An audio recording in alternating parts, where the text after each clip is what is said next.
যদি কোরআন বিরোধী দল আপনি করেন, এই কোরআনের দলের পক্ষে থাকতে হবে। যেই দলে কোরআন আছে ওই দলে আপনাকে থাকতে হবে। আপনার মরতে দেরি হবে, জান্নাতে যাইতে দেরি হবে, ঠিক কিনা করে বলেন। কিন্তু কোরআনের দল করতে গেলে বিপদ আছে না নাই? ধরে কোন আছে না নাই? আমার বাংলাদেশে কত আলেমরা এই কোরআনের সঠিক কথা বলার কারণে তাদের হাতের মধ্যে হ্যান্ডকাপ লাগানো হয়েছিল। এই কথা বলেন না কেন? তাদের কোমরের মধ্যে রশি টেনে বেড়ি পরানো হয়েছিল, তাদের হাতের মধ্যে হ্যান্ডকাপ।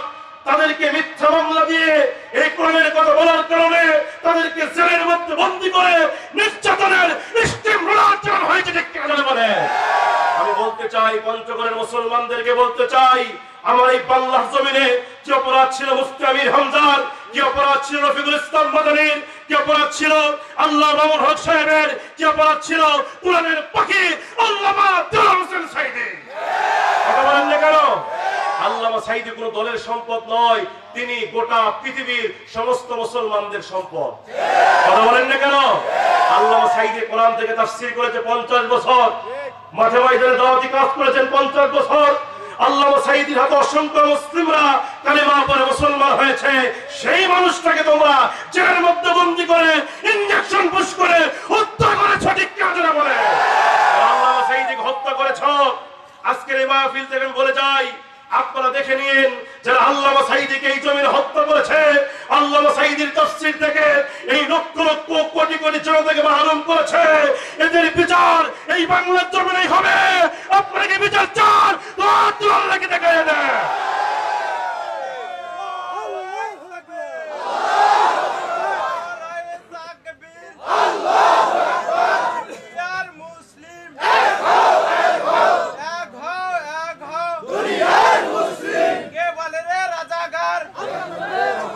নারায়ে তাকবীর। আল্লামা সাঈদী তো সেই মানুষ ছিলেন, আল্লামা সাঈদী তো সেই মানুষ ছিলেন যার মাহফিল হাজার হাজার নয় লক্ষ লক্ষ মানুষের সমাগম হতো, ঠিক কিনা? আল্লামা সাঈদী সেই বীর চট্টলার ময়দানে 5 দিন ধরে তাফসীর করেছেন। আল্লামা সাঈদীর মাহফিলে লক্ষ লক্ষ জনতা, আল্লামা সাঈদী কোরআনকে হাতে নিয়ে বলতেন, এই লক্ষ লক্ষ জনতা আমি সাঈদীর আকর্ষণে আসে না, এই মানুষগুলো আসে আল্লাহর কোরআনের আকর্ষণে। আল্লামা সাঈদী তো সেই মানুষ ছিলেন যিনি মাঝে মাঝেই বলতেন, ভেজা বেড়ালের মতো 500 বছর বেঁচে থাকার লাভ নাই, সিংহের মতো 1 ঘন্টা বাঁচতে চায়। কথা বলেন না কেন? আল্লামা সাঈদী যা বলেছেন আজ থেকে 15 বছর আগে, আজ থেকে 16 বছর আগে যা বলেছেন, আমার বাংলাদেশে তা 100 মিলে গেছে। তিনি বলেছিলেন, এই ভিডিও ক্লিপটা এখনো আছে, এই অডিও ক্লিপটা আপনারা এখনো শুনেছেন। আল্লামা সাঈদী বলেছিলেন, এমন একটা সময় আসবে পালাবার জন্য ইন্দুরে পাবা না। এই কথা বলেন না কেন? গাছের গোড়া থেকে এমন একটা ঝাঁকুনি দেওয়া হবে, মামু বাড়ি দিল্লি গিয়ে করবা। বাংলাতে কি জায়গা হয়েছে? কোন জায়গা হয়েছে? রান্না করা ভাত কি খাইতে পারছে? আবার আমরা শুনতেছি মাঝে মাঝে নাকি বলতেছে, কাছে আসি চট করে ঢুকে যাবো। এরকম কিছু ফলাফল হচ্ছে না? চট করে ওর কাছে আসি, প্রস্তুতি নিচ্ছ, চট করে ঢুকে যাবো। আমরা বলি কোন সমস্যা নাই, আপনি আসেন। আপনার দেশ, আপনার বাপের দেশ, তা আপনি আসবেন না, কি আসবে? আপনি আসেন, কোন সমস্যা নাই। আপনি চট করে ঢুকে গেলে আমরা জনতা চট করে ধরে আইনা ঘরে ঢুকাবো।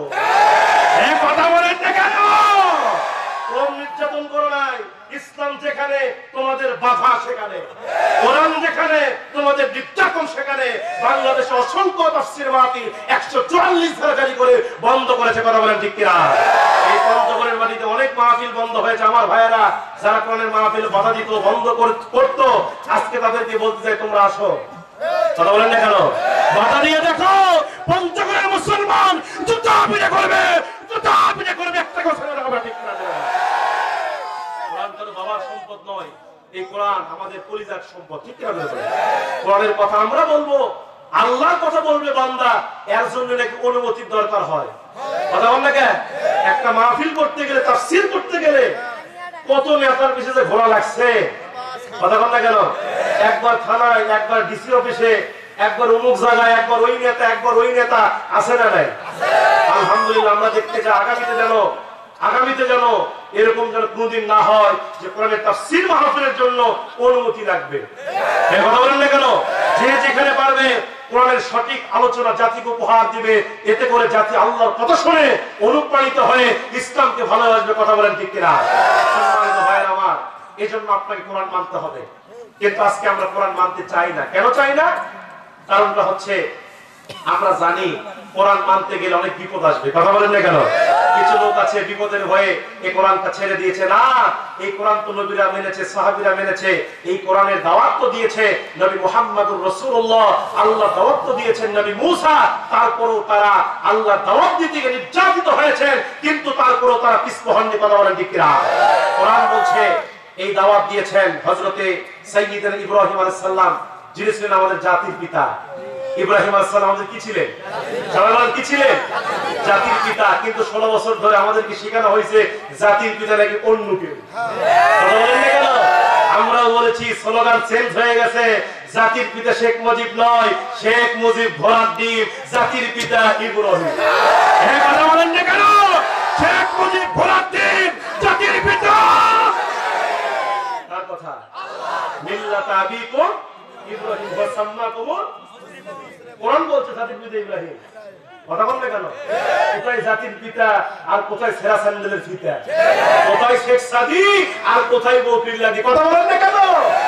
জাতির পিতা ইব্রাহিমের কথা কোরআনে আছে না নাই? এই কোরআনে আছে নবী নূহ আলাইহিস সালামের কথা। সূরা আরাফ 59 নম্বর আয়াত আল্লাহ বলছে, লাকাদ আরসালনা নূহান ইলা কওমি। আল্লাহ বলছে নূহকে আমি তার সম্প্রদায়ের জন্য নবী করে পাঠিয়েছি। সুবহানাল্লাহ। এই কোরআনে আপনি পাবেন নবী মূসার কথা আছে না নাই? যে মূসা আলাইহিস সালাম ছিল রাগী নবী। কি নবী ছিল? আল্লাহর নবী বর্ণনা করেছেন, ইতিহাসের ভিতরে পাওয়া গেছে আল্লাহর নবী বলতেন এই পৃথিবীতে যত নবী রাসূল এসেছেন তাদের ভিতরে দুইজন নবী ছিল বেশি চালাক। জোরে বলেন কয়জন? তার এক নম্বর ছিল দাউদ আলাইহিস সালামের ছেলে নবী সুলাইমান। জোরে বলেন কে? সুলাইমান। আর দুই নম্বর যেই নবীটি বেশি চালাক ছিল তার নাম হলো নবী মূসা। সুবহানাল্লাহ। কোন মূসা নবীর নাম জানেন না এমন লোক এখানে কেউ আছে? জোরে কোন আছে? কারণ কোরআন নাযিল হয়েছে নবী আমাদের নবীর উপরে, কিন্তু এই কোরআনে আমাদের নবীর চাইতে মূসা নবীর নাম কম না বেশি? জোরে কোন কম না বেশি? এখন বলেন হুজুর মূসা নবীর নাম এত বেশি কেন? এর কারণ হচ্ছে মূসা নবীর সঙ্গে আল্লাহ যে ঘটনাগুলো ঘটে গেছে এগুলো উম্মতের জন্য শিক্ষা আছে না নাই? জোরে কোন আসে না নাই? এই মূসা আলাইহিস সালাম তিনি ছিলেন বনী ইসরাইলের একজন জালিলুল কদর পয়গম্বর। তবে মূসার সঙ্গে আল্লাহর গভীর সম্পর্ক ছিল। তিনি মাঝে মাঝে আল্লাহকে এমন প্রশ্ন করতেন, আল্লাহ বলে আমি দেখাই দেয় বলে যেতেন। সুবহানাল্লাহ। একদিন হযরত মূসা আলাইহিস সালাম আল্লাহর সঙ্গে গল্প করতে করতে হঠাৎ করে বলতেছে, আল্লাহ ও আল্লাহ, আমি মূসা এমন তিনটা কাজ করতে পারি, আপনি আল্লাহও পারেন না। আল্লাহ বলে, এই মূসা বেশি চালাকি ভালো নয়। মূসা ডাকতে বলছে, আল্লাহ আমি মূসা যা বলি সত্য ছাড়া মিথ্যা বলি।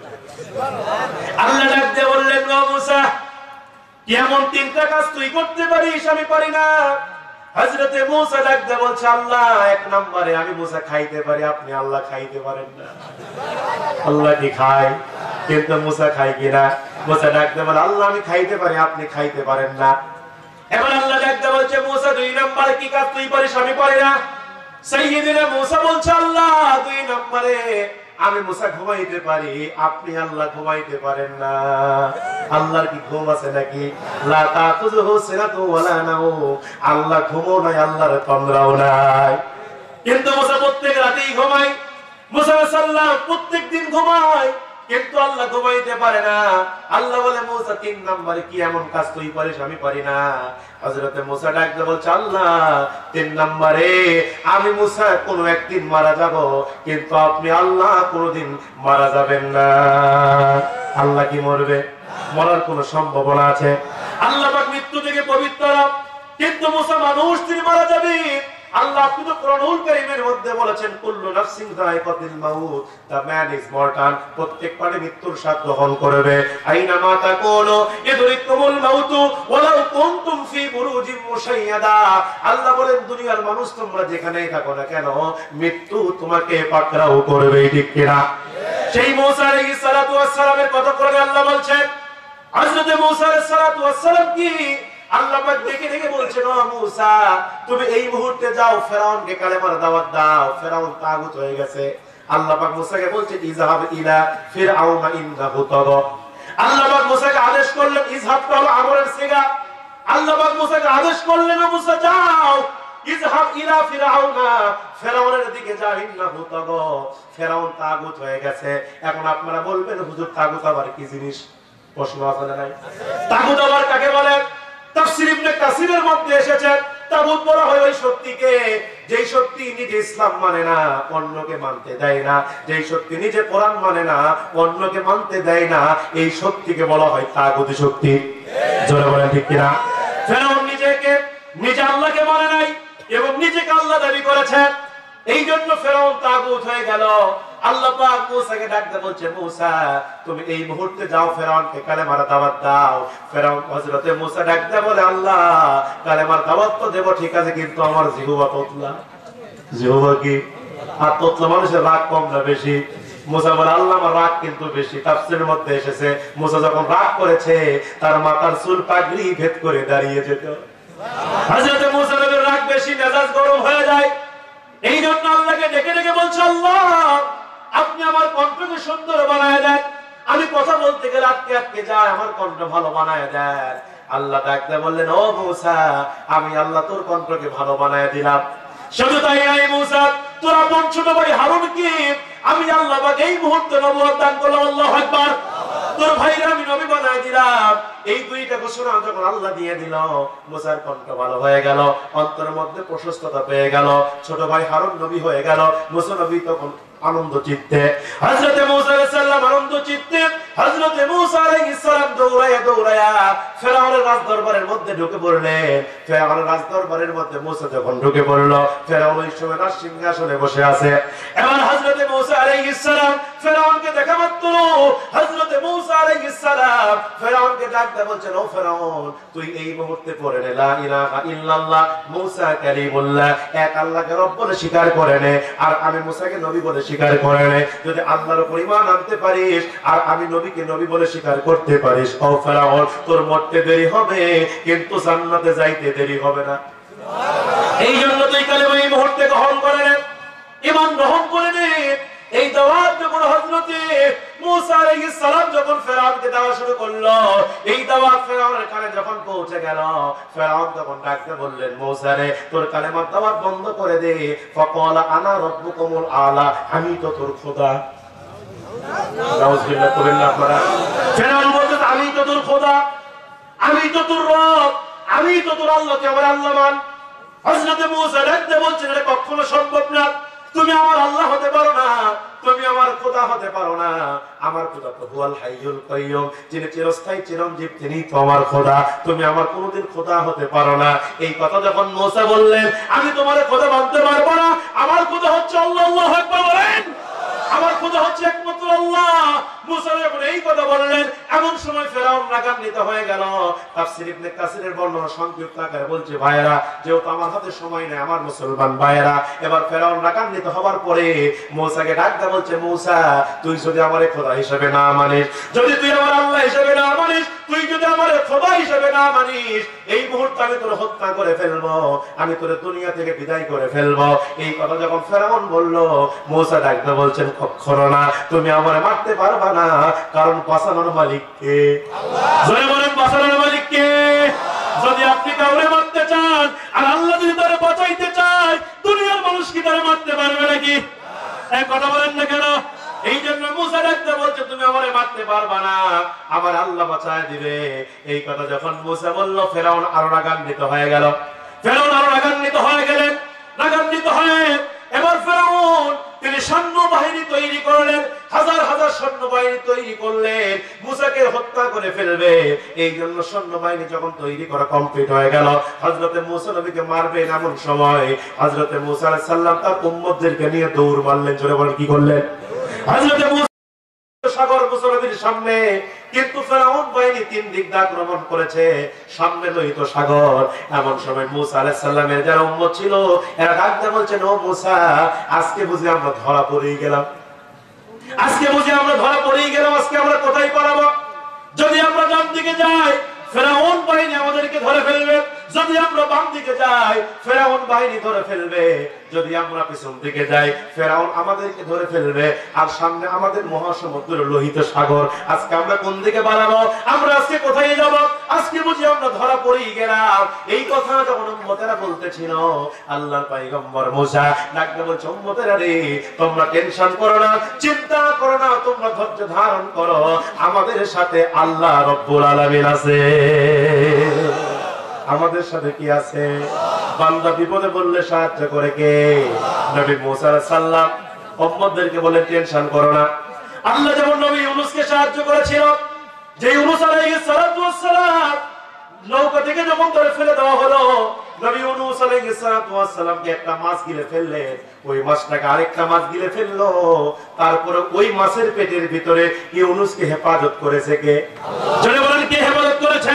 মুসা নবী উম্মতদেরকে সান্ত্বনা দিচ্ছে আর বলছে ইউনূসকে আল্লাহ হেফাজত করেছে, নবী ইব্রাহিমকে আল্লাহ হেফাজত করেছে। যে ইব্রাহিম আলাইহিস সালাতু ওয়াস সালামকে নমরুদ তাকে অগ্নিকুণ্ডের মধ্যে নিক্ষিপ্ত করলো, আগুনের মধ্যে ফেলে দিল। ইব্রাহিম যখন আগুনের মধ্যে, এমন সময় ফেরেশতারা গিয়ে বলছেন, হে ইব্রাহিম, হে আল্লাহর নবী ইব্রাহিম, আমরা আপনার সাহায্যকারী হতে চাই, আমরা আপনাকে সাহায্য করতে চাই, যদি আপনি অনুমতি দেন। ইব্রাহিম ডাকতে বলতেছে, ও আল্লাহর ফেরেশতা, আমার সাহায্যের দরকার নাই, তোমাদের সাহায্য কেন আমি নিব?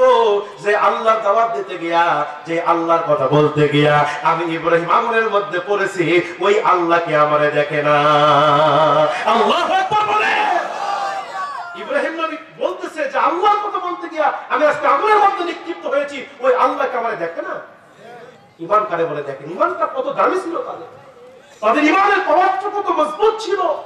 ঈমান কতটুকু বেশি থাকলে এমনটা কথা বলতে পারে আগুনের মধ্য থেকে, যে আল্লাহর কথা বলতে গিয়া আমি আগুনের মধ্যে, ওই আল্লাহকে আমাকে দেখে না। এই কথা যখন ইব্রাহিম নবী বললেন, আল্লাহ সঙ্গে সঙ্গে আয়াত নাযিল করে দিলেন, আগুনকে লক্ষ্য করে আল্লাহ জানিয়ে দিলেন, কুলনা ইয়া নারু কুনি বারদাও ওয়া সালামুন আলা। আল্লাহ পাক আগুনকে লক্ষ্য করে বলেন, আগুন তুমি ইব্রাহিমের জন্য শান্তিদায়ক হয়ে যাও। জোরে বল সুবহানাল্লাহ। ইব্রাহিম নবী তিনি বর্ণনা করেছেন, আমি আমার জীবদ্দশায় যতদিন পর্যন্ত দুনিয়াতে বেঁচে ছিলাম, সবচাইতে শান্তিতে আর আরামে ছিলাম নমরুদের ওই আগুনের ভিতরে। তারা আগুনের মধ্যে বাঁচাইছে কে? আল্লাহ। ওই মাছের পেটে বাঁচাইছে কে? আল্লাহ। নবী হযরত মুসা বলছে, হে আমার উম্মতেরা, তোমরা টেনশন করো না, আজকে আমরা বিপদের মধ্যে পড়েছি, আল্লাহ আমাদের সাথে আছে, টেনশন করো না, আল্লাহর সাহায্য আসমান থেকে নাজিল হবে। আল্লাহু আকবার বলেন।